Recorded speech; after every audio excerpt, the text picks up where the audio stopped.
नमस्कार. आज दिनांक 1 मार्च 2025ला जिल्हा परिषद वरिष्ठ प्राथमिक शाळा भजियापारच्या शिक्षकांनी विद्यार्थ्यांना आपत्ती व्यवस्थापन व ध्वनी प्रदूषण याबाबतीत माहिती सांगून रॅली काढून जनजागृती केली.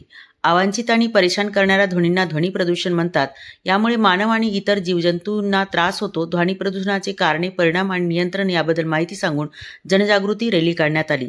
तसेच आपत्तीच्या वेळी कोणताही मतभेद न करता एकमेकांना साथ देऊ असा संकल्प घेण्यात आला. धन्यवाद. आपत्तीचं व्यवस्थापन आपल्याला जनजागृती करायची होती. आता जनजागृती म्हणजे काय, लोकांना आपल्याला सांगायचं आहे की कोणत्याही आपत्तीपासून स्वतःला सुरक्षित कसं ठेवायचं. बरोबर. आता आपण ज्या भागात राहतो, जसं तुम्ही भजेपारला राहतात, आपल्या इथे आता आपत्तीचं व्यवस्थापन कसं करावं लागेल. सगळ्यात मूळचा प्रश्न हा की आपत्ती म्हणजे काय. आपत्ती म्हणजे आपल्याला वेगवेगळ्या प्रकारच्या संकटांना सामोरं जावं लागते. त्याच्यामध्ये येते नमस्ते जी, जसं की दुष्काळ येतो, पाण्याची समस्या. बरोबर. कधी कधी ओला दुष्काळ येतो, कधी कधी कोरडा दुष्काळ. ओला दुष्काळ म्हणजे एवढा पाऊस येतो की त्या पाण्यामुळे सगळी जीवसृष्टी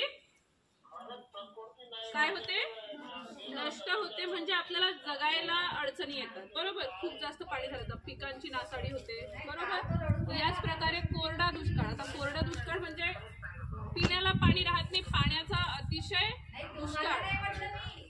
पिण्याला पाणी नाही, कोणत्याच गोष्टीसाठी पाणी राहत नाही, इतकं कोरडं होऊन जाते. जमिनीला पाणी नाही, शेतांना पिकांना पाणी नाही आणि आपल्याला मानवी जीवसृष्टीला पण पाणी राहत. मग याला काय म्हणतात, कोरडा दुष्काळ. मग आपल्याला आणखी कोणकोणत्या समस्या